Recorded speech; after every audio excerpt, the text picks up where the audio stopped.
What's your call sign? A fighter pilot asked me that at 23,000 feet, on a Boeing with both engines dead, over the Alaska range on the 11th of February. It was 7:42 in the morning. In Alaska, in February, 7:42 is still night. The sun was not coming up for another hour. There were 131 people on that airplane, and 126 of them were sitting in the dark listening to wind. Because when the engines quit, the sound that goes away first is the one nobody knew they were hearing. You do not answer a question when your hands are busy. You log it. You come back to it. That is not courage, and it is not discipline. It is just the order things go in. Airplane first. Then the airplane. Then, if there is anything left, the question. So I did not answer him. He asked again. Wolf 01. Say her call sign. 4 seconds of silence on a military frequency is a long time. It is long enough that you can hear it. It has a shape. And then somebody answered. It was not me. 67 minutes before that, at gate B4, my husband's son stood about 18 inches off my shoulder and told a flight attendant that I knew his dad. Knew. Past tense. Like I was a thing that had finished. He was 24 years old. He was in uniform. He had 4 stripes on his sleeve and a jump seat waiting for him up front. He had not said my name in 5 years. And at 23,000 feet, with no engines and no second chances, he was the one holding the radio. To understand why it took 2 fighter jets to get 1 word out of that kid, you have to go back 5 years, to a morning when I saw a smudge of soot the size of my thumbnail. My name is Nell Voss. I am 43. I do weight and balance for a cargo outfit at Ted Stevens, in Anchorage. That means I tell airplanes how much they weigh. I sit in a room with no windows and I work out where the load sits and how far it can move before the airplane stops being an airplane and starts being 100 tons of freight with wings bolted to it. Then I send the number up. The number goes to men who put it in a computer and never once think about who made it. That is the job. I am not complaining. It is good work. I am very good at it. And it is the only thing in my life that has never argued with me. Everything else argued. 5 years ago, on the 11th of February, I walked out to my husband's airplane at 6 in the morning carrying 2 cups of coffee, and I saw a smudge on the cowling. Soot. Gray-black, fine about the size of my thumbnail, right where the cowl meets the exhaust shroud. If you have not spent your life around engines, it looks like dirt. It looks like nothing. I said, get a pressure check on that exhaust before you fly it. And Ryan looked at the cowling. And then he looked at me. I want to be exact here, because this is the part of my life I have gone over more than any other part. He did not roll his eyes. He did not laugh. He was not unkind. My husband was never once unkind to me in 11 years. There is a blink. It is maybe 1/10 of a second long. It is the exact moment a person decides not to believe you and then decides to be pleasant about it.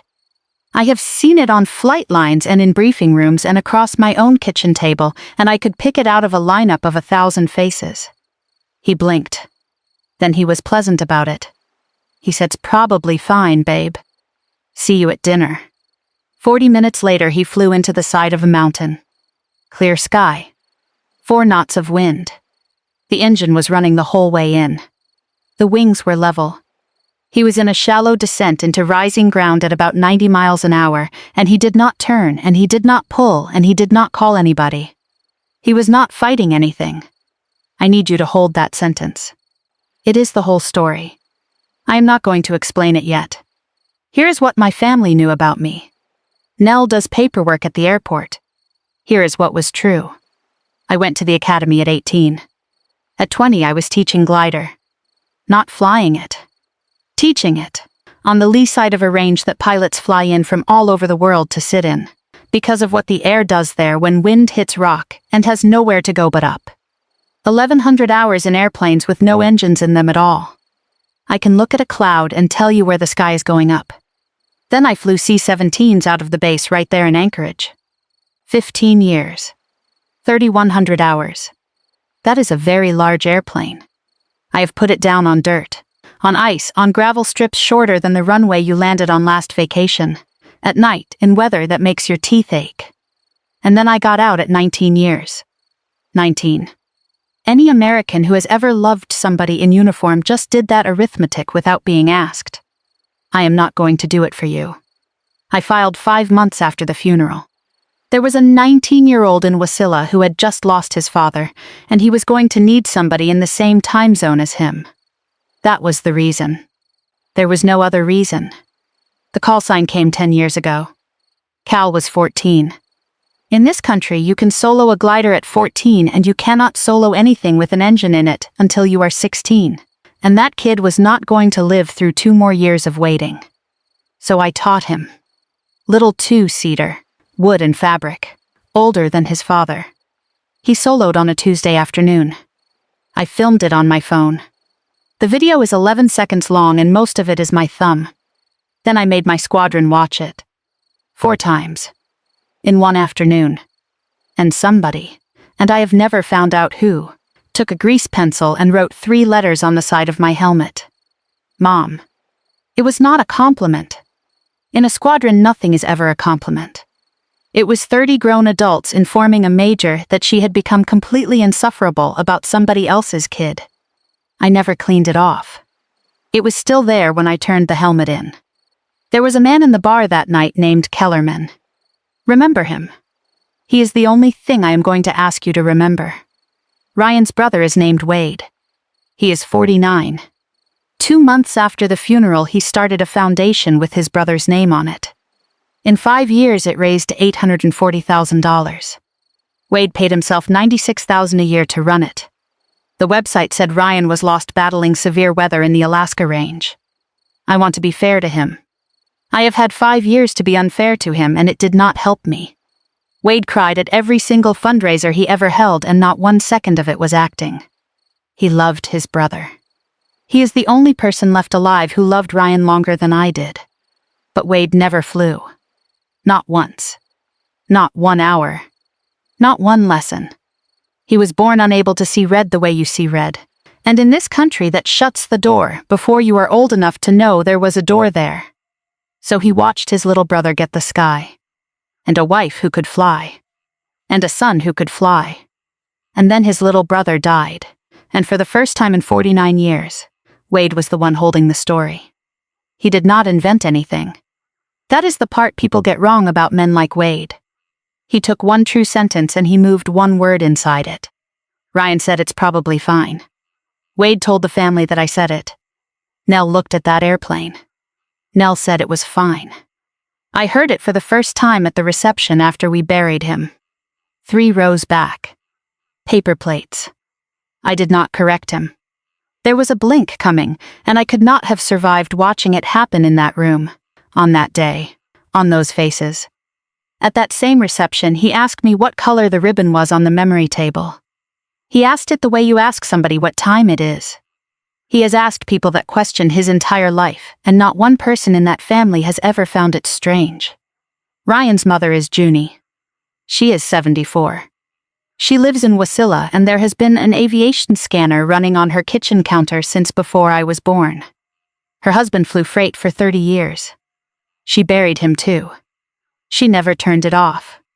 2 years ago I paid for Cal's flight training.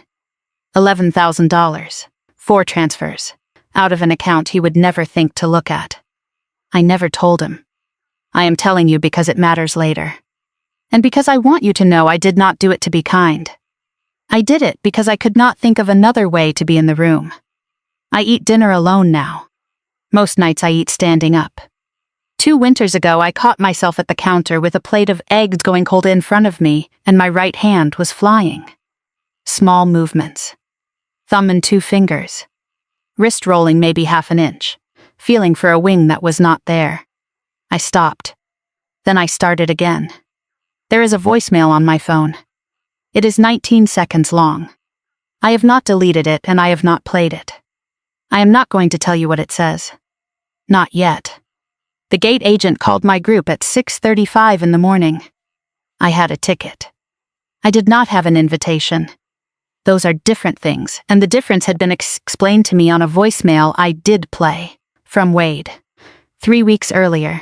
In the tone people use when they think they are being generous. He said the family thought it might be easier for everybody. 5 years to the day. The whole family flying up to Fairbanks, then driving out to the ridge where they put the marker. There was going to be a hangar thing afterward, with a plaque under a cloth on an easel, and a chief executive of a foundation making remarks. I bought a seat in the back. 8A. Window. I told myself it was because the window is quieter. Cal walked past me in the boarding line. Uniform. 4 stripes. Regional carrier out of Fairbanks. Deadheading home to base. Which is the most ordinary thing in the world and happens on that route every single day of the year. He stopped at the podium and asked the agent for the jump seat. He called her ma'am. He calls everybody ma'am. He has called everybody ma'am since he was about 9 years old, and there is exactly one adult on this earth he uses it on like a weapon. She gave him the jump seat. Of course she did. He is a professional pilot in uniform and that is what the paperwork is for. He got the seat I would have been offered, if one single person in that building had known what I was. He saw me in row 8 on his way up the aisle. He stopped, because he is polite, and being polite is a thing you can do to somebody. The flight attendant was leaning across doing the thing they do, warm, fast, keeping the line moving. She saw the uniform, and she saw me looking at him, and she made the guess anybody would make. She said, "Oh, do you two know each other?" And Cal said, "No, ma'am." And then he waited. 1 beat. Long enough that she started to smile. He said she knew my dad. Then he went forward. I did not say anything. I sat down. I fastened my belt. I counted the exits. 4 forward and 2 over the wing, because I have never once been able to stop myself from doing that. And it did not help.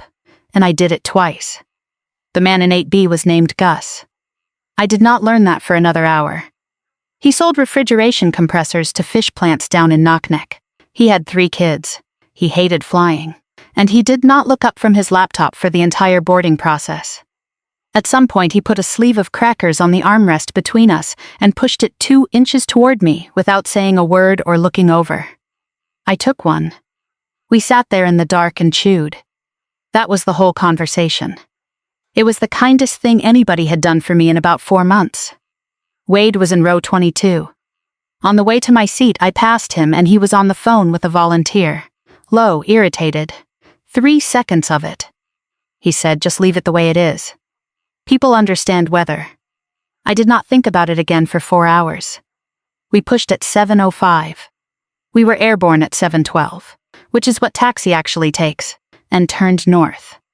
At minute 11 I looked out the window. You cannot see much over the range at 7 in the morning in February. But there is enough snow up there that the ridges hold what light there is, and I know that ridge line the way you know the ceiling above your bed. My husband is under it. He is 1,900 feet below the line the airplane flies. Every airplane that goes from Anchorage to Fairbanks goes right over him, 4 or 5 times a day, and nobody on board has any idea. And there is nothing wrong with that. He would have liked it. It is the only part of any of this that he would have liked. At minute 12 the air smelled like a struck match.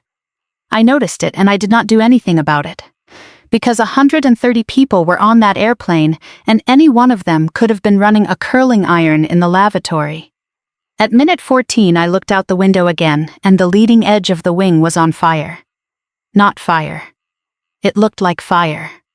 It was blue. And it was moving. And it crawled up the metal in threads, the way water runs uphill in a film played backwards. St. Elmo. Static discharge.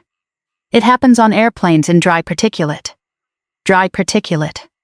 There is a mountain 80 miles west of Anchorage that put ash on that city in 1992. It had coughed 4 hours balls before small.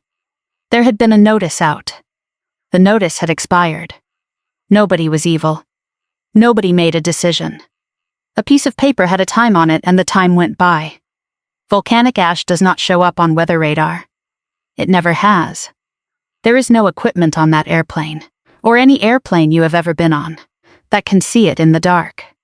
But the wing was blue and the cabin smelled like a match, and I have 1,100 hours of engineless flight and 3,100 hours in a heavy, and I knew exactly, precisely, to the minute, what was about to happen. And I sat in my seat for 8 minutes. I am going to say that plainly, and I am not going to apologize for it, because an apology would be me asking you for something. 8 minutes. My hand went to the seatbelt latch twice. Both times I thought about the blink. I thought about walking up that aisle in a leather jacket and telling a flight attendant that I needed to speak to the captain about something on the wing that his instruments could not see, and his radar could not see, and the notice said was expired. I thought about her face. I thought about the 10th of a second. I have spent my whole life being right in rooms where being right was not the currency. So I sat there, and my right hand came up off my leg, and my fingers started flying, thumb and 2 fingers and a ½ inch of wrist, on a tray table, in the dark, at minute 15. 8 months before that, a mediator in a beige office in Anchorage had leaned across a table at me during the estate case and asked me a question that I have not gotten out from under yet. She said, "Mrs. Voss, I am going to ask you something and I want you to think before you answer. Has anybody told your stepson what the law already gave him?" And I said, "I don't know." And she said, "That's a no." At 2 in the morning, most nights, my thumb sits on a play button on a 19-second voicemail. It has never once gone down. At minute 19, the smell changed. I knew what was coming. I had known for 8 minutes. And I was still sitting in my seat with my belt fastened like a good passenger. Number 1 went first. There was no bang. People think there is a bang. The temperature came up, and it came up fast enough that I felt the airplane change before anybody in the cabin knew anything had happened. Because a heavy airplane tells you things through the floor if you have spent enough years sitting on floors like that. Then it coughed. Then it was gone. 4 seconds later, number 2 did the same thing. And then it was quiet. That is the part nobody can prepare you for. Not the falling. The quiet. 131 people in a Boeing 737, and there was nothing but wind. And one woman about 6 rows back said "oh" in a small voice, like she had dropped something. The captain came on the public address about 20 seconds later. I want to tell you what he said. Exactly, because I have thought about it a lot since. He said, "Folks, this is Ed Trask. Both engines are out. We are gliding. We are going to a runway. Flight attendants, prepare the cabin." 22 words. No apology. No throat clearing. No "we are experiencing." He told 126 strangers the truth in the dark at 28,000 feet, and then he went back to work. He did not let go of the button. Nobody knew that. Not him, not me, not for another 23 minutes. Gus Pell put his laptop down. He looked at my hands. He said, "Ma'am, your hands." I did not have an answer for him. And Gus, who sells compressors, who has 3 kids, who hates flying, who had not spoken one word to me in 50 minutes, unbuckled his belt on a gliding airplane and walked up that aisle and found the purser. He told me later what he said. He said, "The woman in 8A has been flying an airplane on her tray table for 20 minutes. I don't know what that means. Somebody who does should probably ask her. That is why I am here. Not courage. Not fate. A man who counts things for a living noticed a pattern and told somebody about it. The first officer came down and got me. Her name was Priya Raman and she was 31 and she read every checklist out loud whether anybody needed it or not, which is a habit that saves airplanes. She put me in the second jump seat. Cal was in the first one. We sat 30 inches apart for 23 minutes and we did not look at each other one time. Trask did not turn around. He said, "Nell, do you know how to do this?" He used my first name. He had known it for 4 seconds. He never once called anybody by a rank in his entire life, and I did not know that yet, and it is the reason all of us are alive. I said no. He said what? I said nobody knows how to do this. I know what to look at. The numbers were not complicated. They were just bad. Fairbanks was 145 miles. Anchorage was 115 behind us. A 737 at 28,000 with 2 dead engines has about 90 miles in it on a good day. And this was not a good day, because we had already burned altitude arguing with the engines. Talkeetna was 11 miles off the nose. I said, there is an airport 11 miles away. It is 3,500 feet long. We weigh 120,000 pounds. Trask said, okay. That is all he said. Okay. Some men need you to explain. That man did not need me to explain, and I would like to buy him a house. Chalitna was 52 miles. 6,800 feet of 1940s asphalt. A bomber dispersal strip from a war that ended before any of us were born. Abandoned since the 70s. Grass in the cracks. No lights. No tower. No fire trucks. One way in, because of the terrain, which meant one look. There was a river at the far end. Straight line to Chalitna. Best glide. No wind, we were 4 miles short. 4 miles of black spruce. Raman said. Up you won't light above 25. We have to go down to get power. That is the part nobody understands about a modern airliner. It is not a glider. It is a building. With no engines, you have no generators. And with no generators, you have limited hydraulics and limited everything. And the little turbine in the tail that can save you will not start in thin air. So you have to spend the one thing you do not have. You have to go down to get power. We went down to 25,000. It did not light. Trask looked at me for the first time.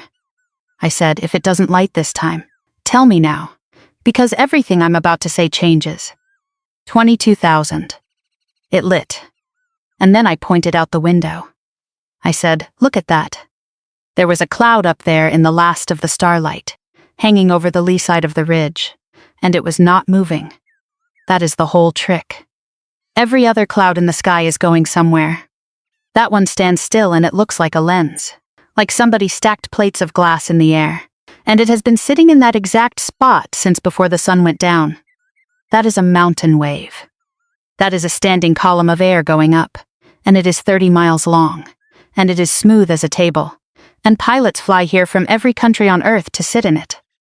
And lower down, under us, there were clouds with their guts torn out. Ragged. That is rotor. That is the part of a mountain wave that kills people. I said, everything you're afraid of is below us. Up here it's glass. Trask said, how close to the ridge? I said, not close. That's the other thing they get wrong. We stay high and we stay on the downwind side and we run parallel to the spine. If we get low, we die. And low is the only thing anybody ever tells you about mountains. He put us on it. 1,400 feet a minute of sync went to 900. Then to 550. Trask said, very quietly, I have been flying for 34 years. I have never been in this. I said, you've been in it constantly. You had engines so you never noticed. Then he handed the radio to Cal, because he needed both hands and a first officer who was busy, and a deadheading pilot in a jump seat is a radio and a set of eyes and nothing else. Cal ran that radio for 11 minutes. He was flawless. Center, then approach, then the military frequency when they came up. He was calm and clean and fast. He said ma'am and sir to everybody. Then a new voice came on. Boreal 2281, Wolf 01. Center says you have a retired Air Force pilot on your flight deck. Confirm identity. Say her call sign. There is a fighter wing in Anchorage. It is on the same base I flew out of for 15 years. It is the same wing. Those are not strangers. Those men are down the hall. I did not say anything. I want to be honest about why, because it would be easier to tell you I was busy. Saying that name to somebody who does not use it is begging. And I stopped begging 5 years ago at a reception with paper plates. Wolf 01 said it again. Boreal 2281. Say her call sign. 4 seconds. I have flown through weather that peeled paint off a wing, and I have never heard anything as loud as those 4 seconds. And Ed Trask, who did not turn around, who had both hands on a dead airplane, who had known me for 19 minutes, said, Kid, answer the man. Cal keyed the mic. He said, Mom. Then he said the second thing. Nobody ordered him to say the second thing.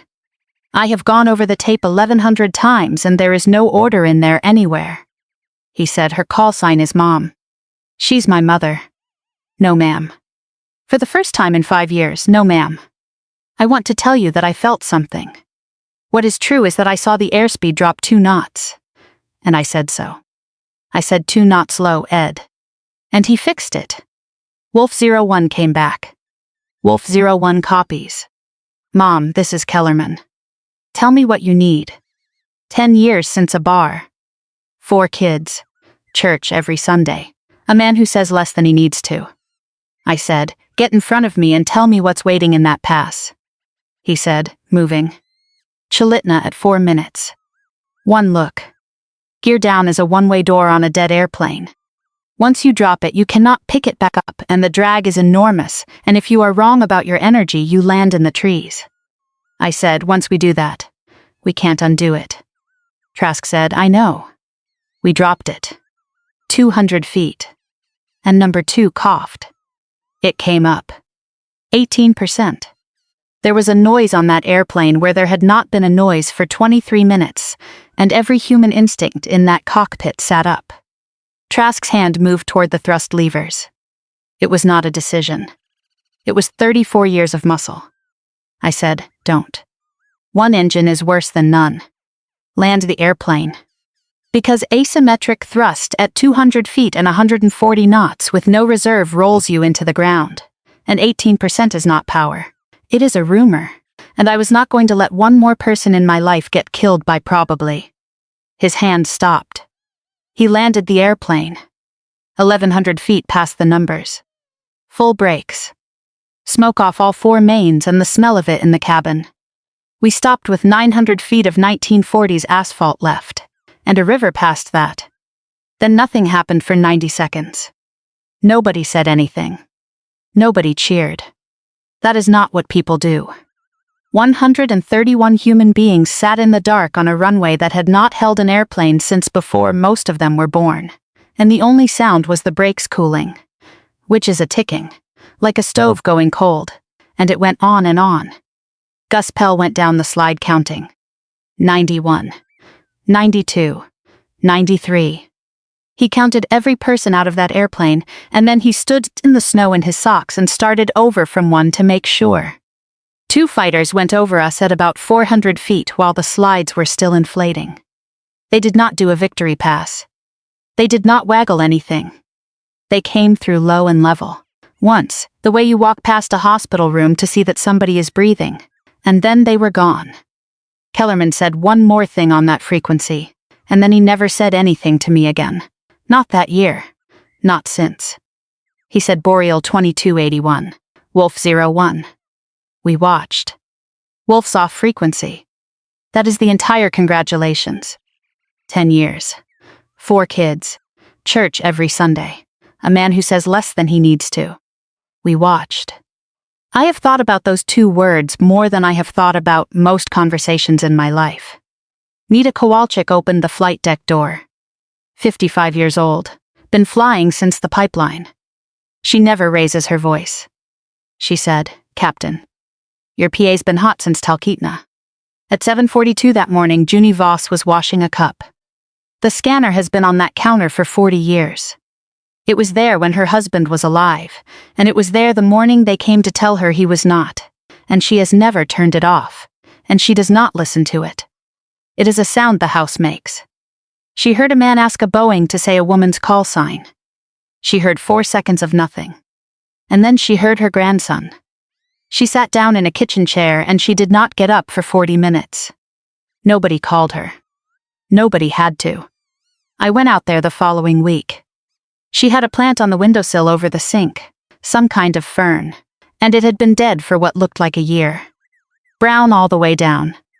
Crisp. She filled a Jedli jar at the tap and watered it while we talked.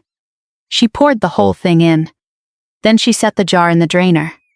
I did not say anything about it, and she did not either. And I have decided that between the 2 of us we understood each other completely, and I might be wrong about that, and I am going to keep it anyway. 126 other people heard it too. Here is the thing about that recording, and it took me a long time to understand it. The part that went around the world was not the brave part. Nobody clipped the mountain wave. Nobody clipped the landing. What went around the world was a kid saying she's my mother, and then a woman's voice. Immediately, with nothing in between, saying 2 knots low, Ed. That is what people could not get over. Not that he said it. That I did not stop. A reporter got my number 9 days later. She was young and she had done her homework and she did not waste my time. She said, "Ma'am, I pulled the accident report. It's 4 pages. It's been public since 14 months after your husband died. Can you explain to me why the foundation's website says weather?" I did not answer her. I want to be very clear about this, because this is the part where a different woman would have gotten her revenge, and I did not. I never called anybody. I never sent anybody a document. I never leaked a thing. I just got famous for 11 days. That is all it took. 5 years I had the truth in a drawer and nobody looked at it. And then a stranger on the internet heard my stepson call me mom, and suddenly there were people willing to read 4 pages. The truth was never hard to find. It was public. It was free. It was 4 pages long. It was just not interesting until I was. Carbon monoxide poisoning. Cracked exhaust. It vented into the cabin heat and it went into him at 9,000 feet in a small airplane in February with the heat running. Because it was cold. Because it is always cold. Because that is why the heat was on. Carboxyhemoglobin 38%. He went to sleep. He was not fighting anything. Clear sky. 4 knots. Engine running. Wings level. Gentle descent into rising ground. That is why I never played the voicemail. Not to protect Wade. Not for 1 second to protect Wade. If you play the voicemail, you have to explain the voicemail. And explaining it means telling a 74-year-old woman that her son did not fight, and her son did not know, and her son said one careless sentence to his wife, and then he got warm and he went to sleep. His mother needed him to have been fighting. So I let her have it. For 5 years, I let her have it, and I told myself that was decency. I want to stop and say something here that I do not enjoy saying. That was not decency. I never asked her. I decided, on my own, in a chair, what a grown woman could stand. I made a whole adult person smaller, because I had decided in advance she could not hold something heavy. That is exactly what has been done to me my entire life. I just did it politely. Cal read the 4 pages on the 12th day. Then he read the foundation's tax filings, which anybody can pull up in about 90 seconds, and always could, and which nobody in that family had ever once bothered to look at, including me. Then he read the estate file, and he found out that the law had given him half of everything the month his father died. Not 5 years of hearings later. The month. There was nothing to take from him, and there never had been.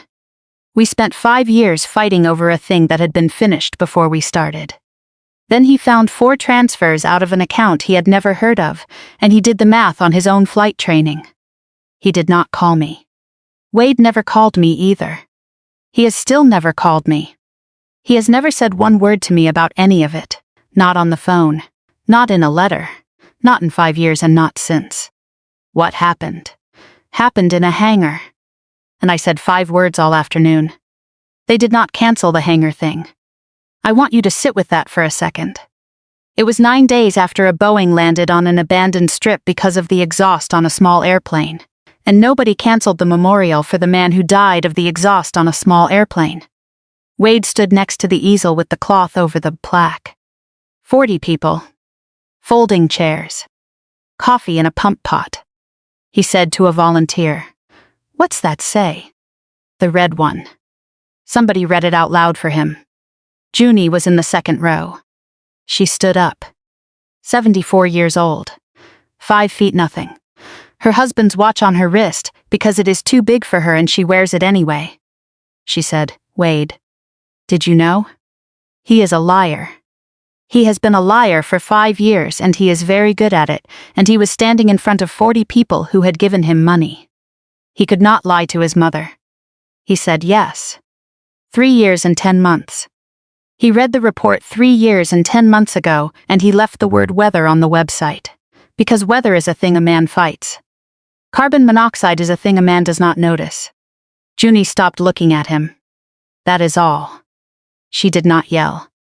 She turned her head about 15 degrees, and she stopped looking at her son, and she has not started again. That is the whole punishment. The state dissolved the foundation 8 months later, and there was restitution and lawyers, and none of it is worth telling you about.